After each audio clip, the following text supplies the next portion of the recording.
Hi guys, I'm Greg from Basic GDOT. Welcome back to my channel. Okay, so it's been about a month since I've actually uploaded anything onto YouTube. The main reason why is I've been off sick from work. I've injured myself. I've got a prolapsed disc in my neck, which has caused pain and numbness in my left arm and in my left shoulder. However, I've actually made a very good recovery. I've been told by my doctor that the disc in my neck has actually retracted back in again, which has actually significantly eased the pain. So I'm actually looking to be going back to work soon, which is great, so I can get back to earning some money. So yeah, so I'm feeling a lot better, which is great, so I can start getting some videos out for you guys. Okay, so the plan for tonight's video is I'm going to be showing you guys a very easy way to get very high grade encoded data. And in the past I've actually found it quite difficult to get Datamined Wake Exceptions. You may remember from one of my previous videos where I went to a nav beacon and basically spent about an hour in my Cobra Mark III just chasing around after and scanning wakes in the hope that I would find Datamined Wake Exceptions. So yeah, I found that very, very grindy, very, very hard to do.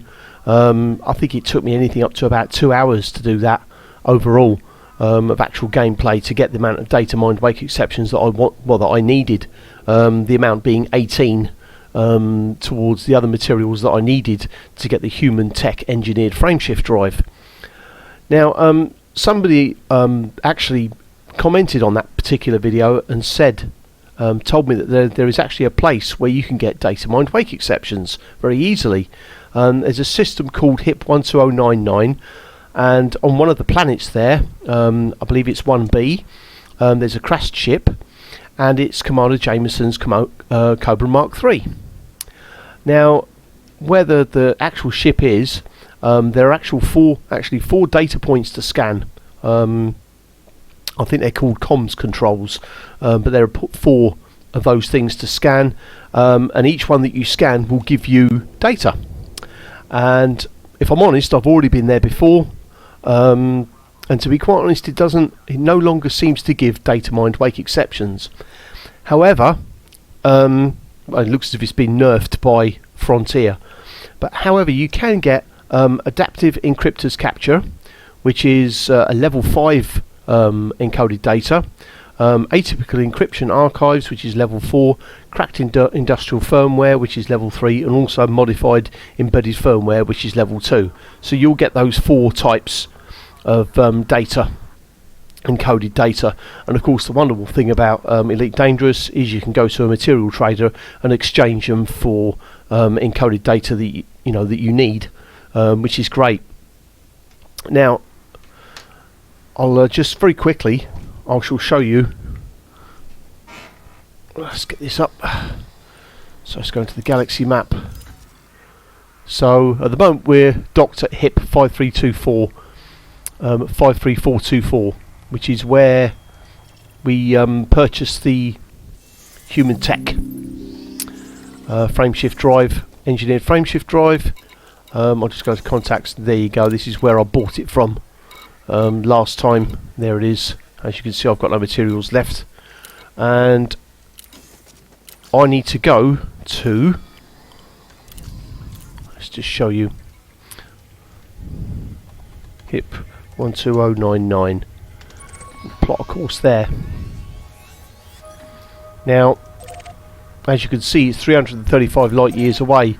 For those of you who may not have the human tech engineered frameshift drive, you would just have a standard 5A before that, which would probably give you a maximum jump range of around about 34 light years jump range, which would mean that you'd have a lot more jumps. I've actually got my engineered frameshift drive, which will enable me to do it in 7 jumps, so I'm kind of cheating, but to be honest with you, I just want to get there quickly just to show you the place where we can farm for the encoded materials, the encoded data, and I'm just going to show you just how quickly you can do that. I mean, if you want to make a very quick note of the time, the top right hand corner, the time now, and have another look at the end of the video. You'll see just how quickly, even at this distance, you'll see just how quickly you can get data and get it exchanged up for what you need. So okay, so let's do it. Let's actually go and fly there. So let's launch. Don't think I've forgotten anything.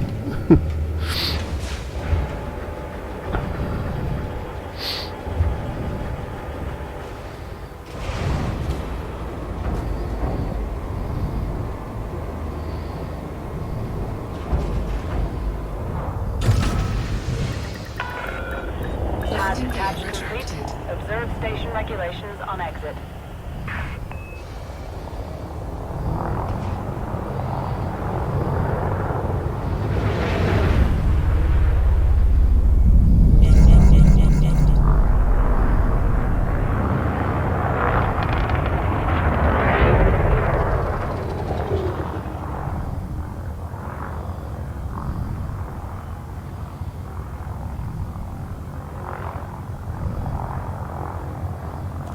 Right, we just need to wait until we go out of the mass lock, so I won't better jump until that's gone.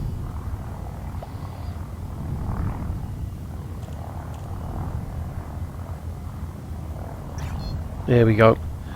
Okay, so I'm just going to pop in a quick edit there, and then when I come back, which will be in about a second, I shall be at HIP 12099 and ready to go to the planet. So I'll see you guys in a second. Okay, so we're here now. So I'll just go into the system map.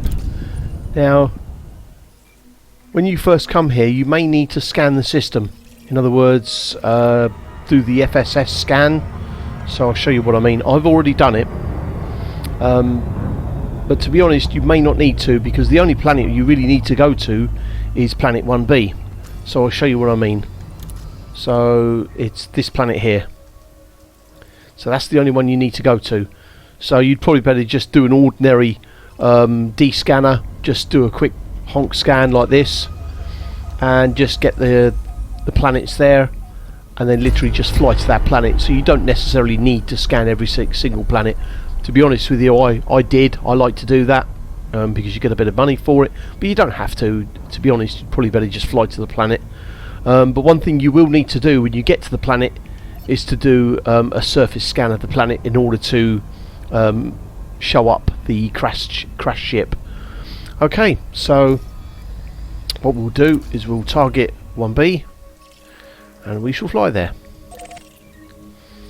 Shouldn't take too long.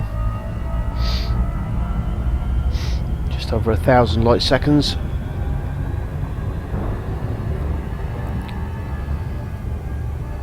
I love this game so much. I mean, wouldn't it be so cool to be able to fly around the solar system at these speeds? Our solar system. You know, get to Jupiter in about 5 minutes, if that. You know, that would be so cool. Fly out to Pluto, see all the outer planets, get to Mars in about 3 minutes flat. Yeah, it would be so cool. And of course, being able to fly to other systems as well, other stars. You know, it's I must admit, playing this game, it's makes me sort of imagine what the future may be like, you know, in hundreds of years' time. You know, will we ever actually have this kind of technology? It'd be nice to think that we would, you know.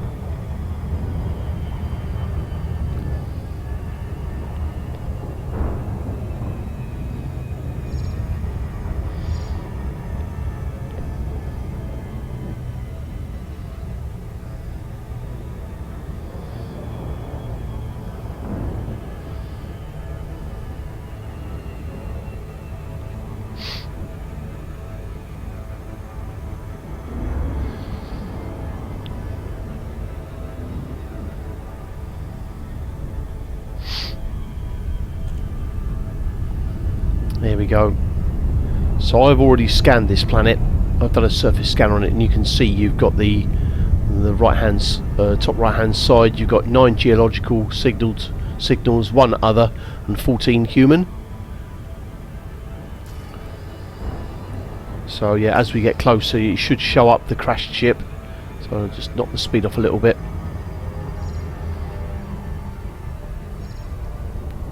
Let's Turn off the surface scanner. Jameson crash site, which is on the other side of the planet. That's fine. Just fly around the planet.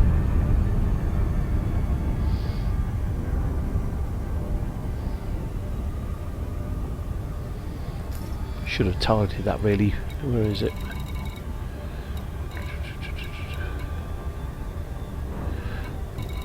Right, okay. So I'm going to knock off some speed. Where is it? Let's target that. Orbital flight engaged. Oh, don't want to come in too fast. It can be quite unforgiving. Coming too fast.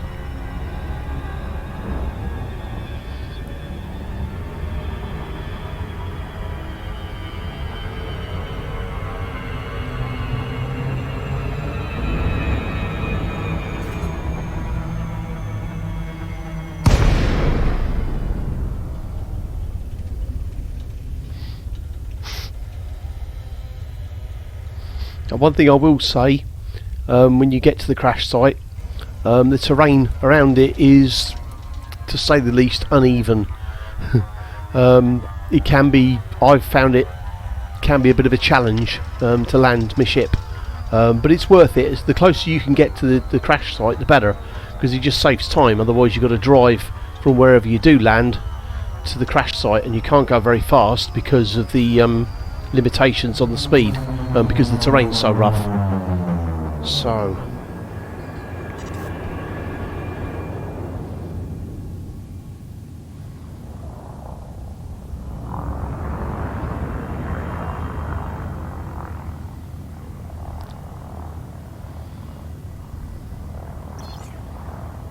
this is where it gets interesting. So you can probably just about see the crash site coming into view there. Just knock my speed down. Now I want to try and find somewhere fairly level to land. Drop my landing gear here. It just helps to knock off some speed. Gives me a bit better control at low speeds. Landing gear deployed. So you can see there, look, there's the crash ship. So now I've got to try and find somewhere to land. This is where it gets interesting. Might be somewhere over here, to the left. Let's just do this. That's it. Gives me a better control at low speeds.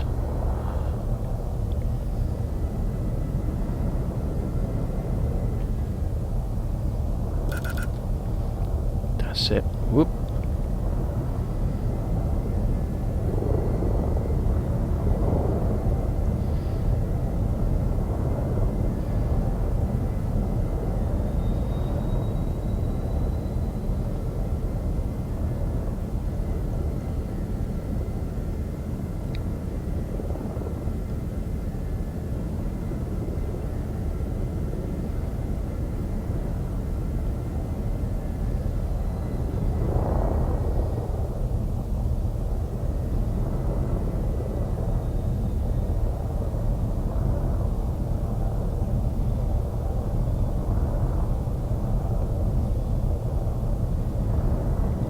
Trying to find somewhere that's level enough.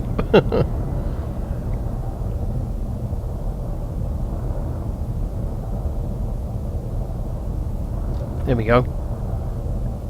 Right, let's get my ship nicely lined up. Try and drop her down there.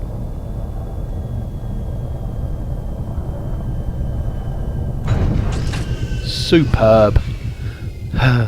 I did this before, and it took me about 5 minutes to land my ship, and that's absolutely brilliant because I'm only 250 meters away. Okay, so let's deploy the Scarab. Drive assist on. So I'm actually quite lucky this time, because it looks as if the planet has rotated round to the daylight side. So we've actually got the planet in daylight. When I've come here in the past, it's been dark and I've had to use my night vision. Luckily, this time I haven't got that problem. So let's just target that so I know where it is, and it's to my right, I believe, or just behind me. There we are. Nice and close.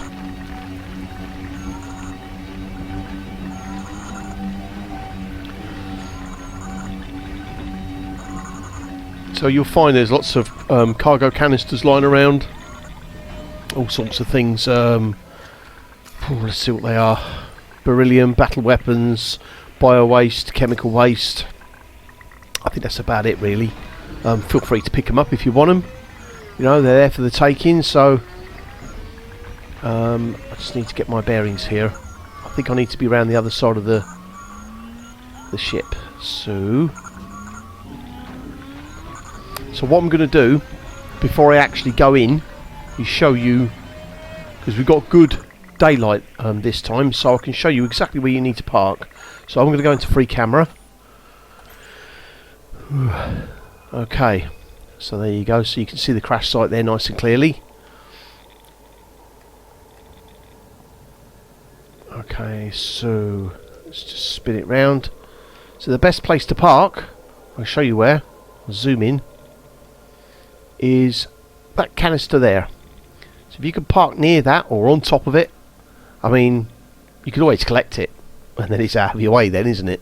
The trouble is it'll respawn the next time you, because you'll need to trying to think what's the word, board hop to get this to work, so you'll have to keep board hopping like we've done in the past with Dab's Hope and some of the other places I've been for material gathering.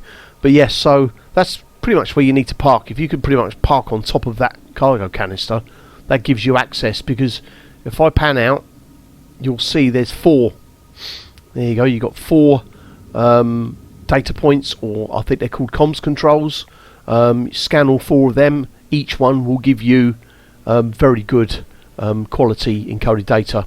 Also as well, feel free to scan the ship, because there is a story. If you scan the ship, it gives you all the data logs of what exactly happened to Commander Jameson and all the stuff he got up to before he crashed his ship. But yeah, okay, so let's go back out of free camera and let's go and park up nice and carefully, because it is very, very rough terrain. So let's just, that'll do, just plonk it there. And then, so the first thing I'm going to do actually is I'm going to scan Commander Jameson's ship. So I might be on the SRV dual repeater. Am I? Hang on, would help if I selected it first. No, I am on the data scanner. There you go. So we've got data there, so let's just have a look at that. See if we can find out what the story is. I'm trying to remember which button. Oh, wrong button. Oh, which one is it?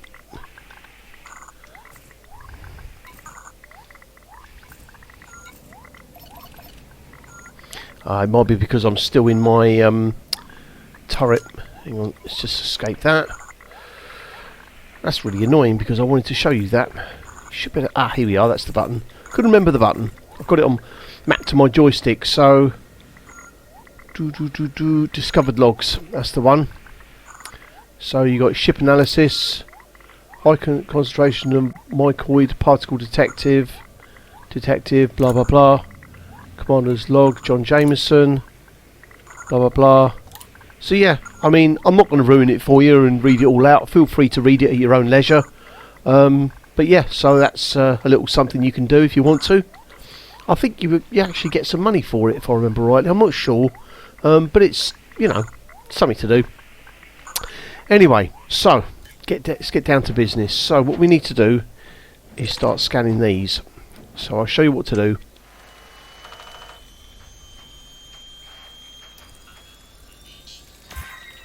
That's one. Straight away we've got adaptive encryptors capture, which I'll show you what that one is.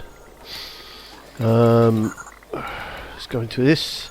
So there you go, we got 6 straight off.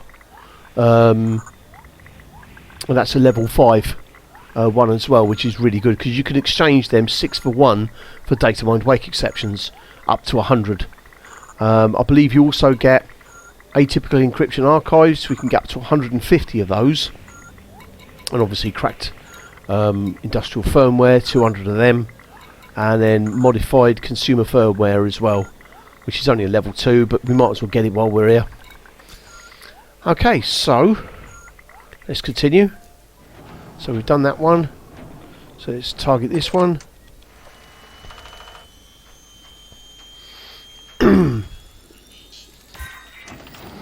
And then this one.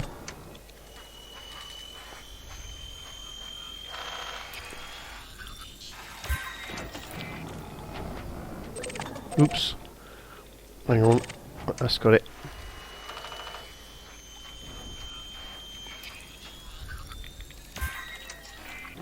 So as you can see, it's a pretty good place to get data. Each one will give you at least one. And it's as easy as that. You just go round in a circle. Piece of cake, really. So that's it. So I'll come out of that and then escape, exit to main menu, and of course the good old-fashioned Elite Dangerous board hop. So continue, solo play. It's important that you do that, because if you do your open play, there'll be other people there, and you don't really want anybody else there if you can help it.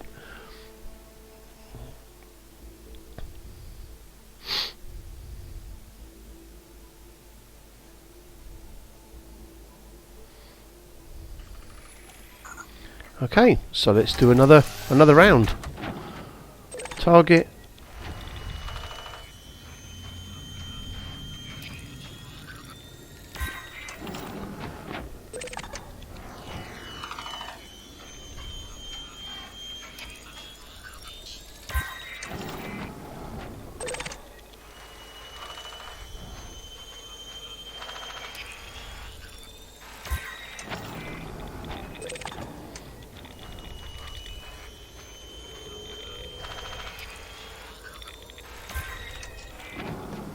Okay, so what I'm going to do is I'm going to pop in an edit, and if you make a note of the time, so what is it, 22:34, and you'll see at the moment I've got, hang on, that's it, so you'll see at the moment I've got, no, I don't want that, 24 adaptive encryptors captors, 45 atypical encryption archives. I think I've got some of them left over from before, so but still, you know, 36 cracked industrial firmware. So yeah, so when I come back, you'll see just how quickly it you know, you can actually get data. So I shall see you guys in a second. Okay, so that's it basically. I've done it. I'll show you exactly what I've done. You've got 100 adaptive encryptors capture, atypical encryption archives 150, so I got tons of them. So you might remember from just now that I only had 45 of them. I've got 150 of them now. Cracked industrial firmware 57, modified what was it, modified consumer firmware 42, so I've got a few of them as well. So as you can see, I mean, if you look at the time in the top right hand corner there, I think that took me about 13 minutes. 13 minutes to get all that data. So, alright, I've had to fly all the way here. But it's only taken me 50 minutes from the beginning of this video, give or take a minute, to get all the way here and to fill myself up with data. So all I've got to do now is get to a material trader. So, here we go. Let's need to reverse out of here, which is easier said than done. Right, we're a little bit stuck, which is fine, so we'll try going forward. That's it. Here we go. That's it, we're out. So you can see I've taken a little bit of damage to my SRV, but 96%, you know, that's fine.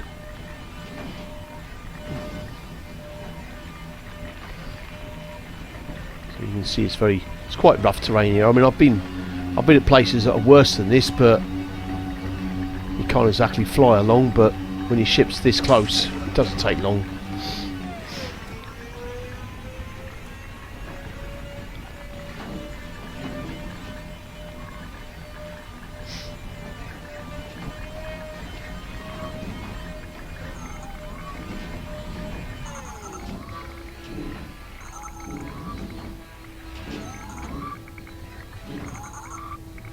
That's it. See if we're there. Should be. There we go. Board ship.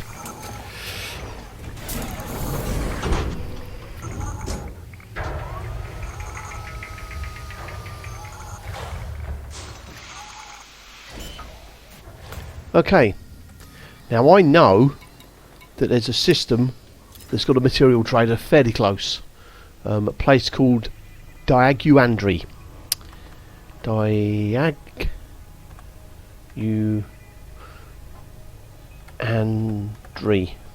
Let's hope I've spelt that right. Yes. So yeah, so you can see it's 93 light years away. So with a standard 5A frameshift drive, you should be able to do that in 3 jumps. This one will do it in 2 because I've got an extended frameshift drive. But so yeah, so let's take off.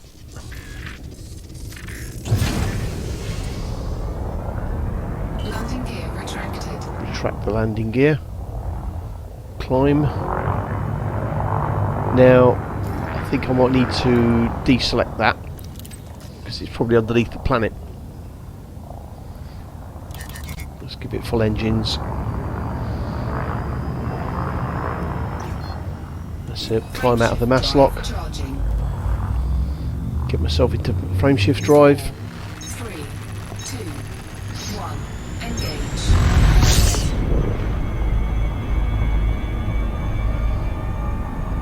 Yes, my first jump is the other side of the planet. That's fine.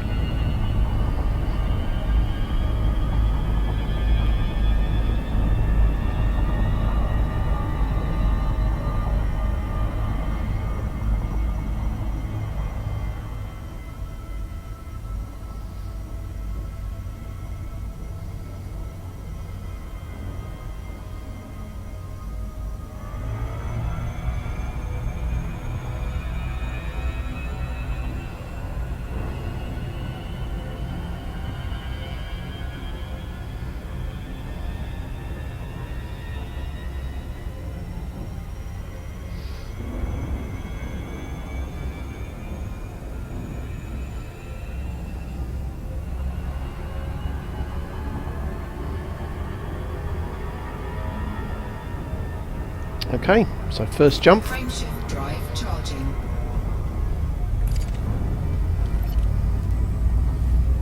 See if I might as well get my D scanner on, because I'll scan this system when I get here. Might as well. 4, 3, 2, 1, engage. As I say, it's always worth scanning the systems because ultimately you get money for them. So when you hand in your data, scanning data at the space stations, you get paid, which is nice. You know, get a bit of money for it. Fuel scooping.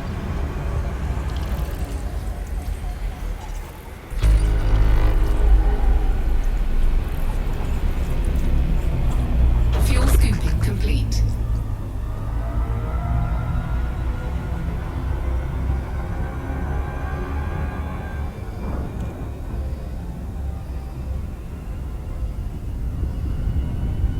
Frameshift drive charging.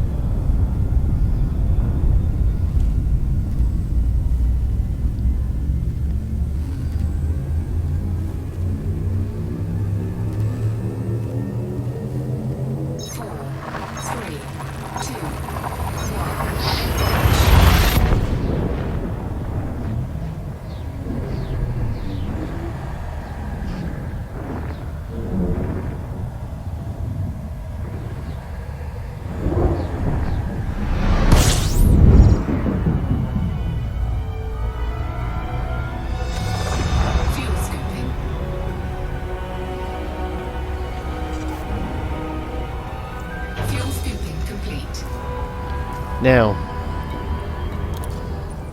the station we need to go to is, when we get there, Ray Gateway.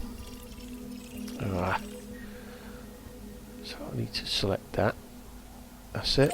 That's got it. So that's just over 500 light seconds away, so it shouldn't take long to get there.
Okay, so let's just let the docking computers do their work.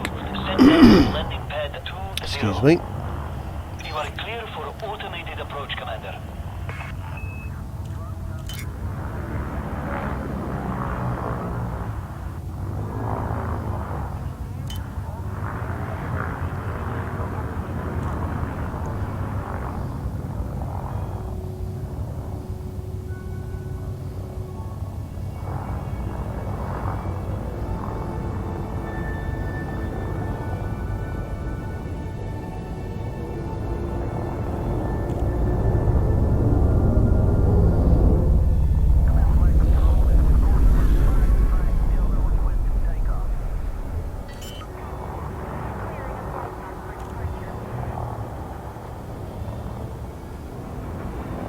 Landing gear deployed.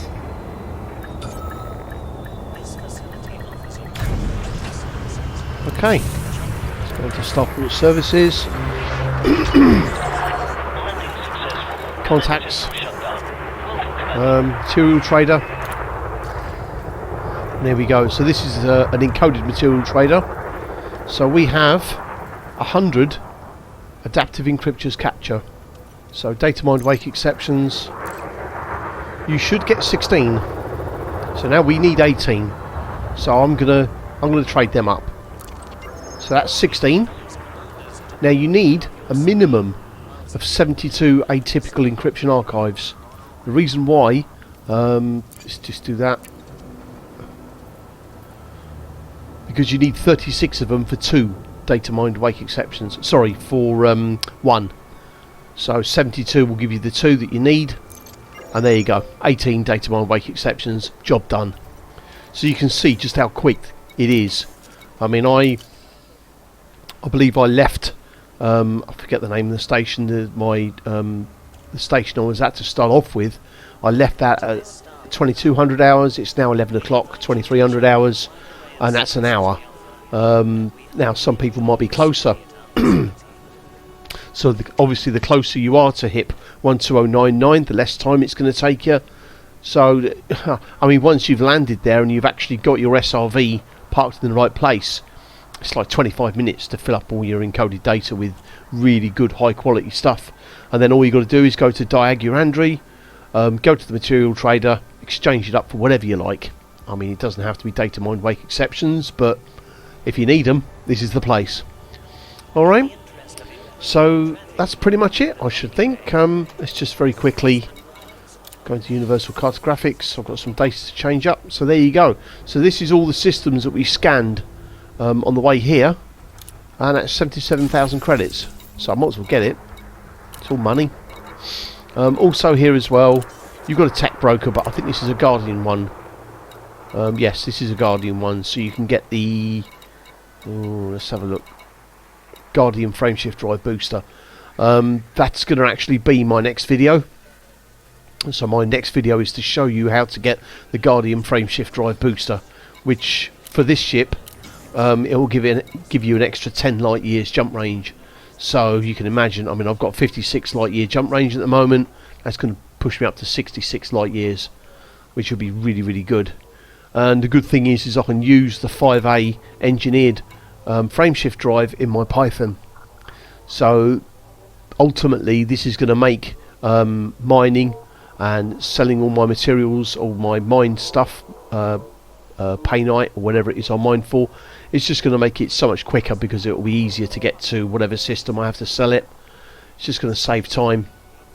So yes, so I'm actually going to leave it there now, guys. So if you happen to enjoy or like the stuff that I do, then please hit the like button, and also if feel free to subscribe to my channel, be very much appreciated. But otherwise that's pretty much it. So until the next time, guys, thank you very much for listening and watching, and bye bye for now.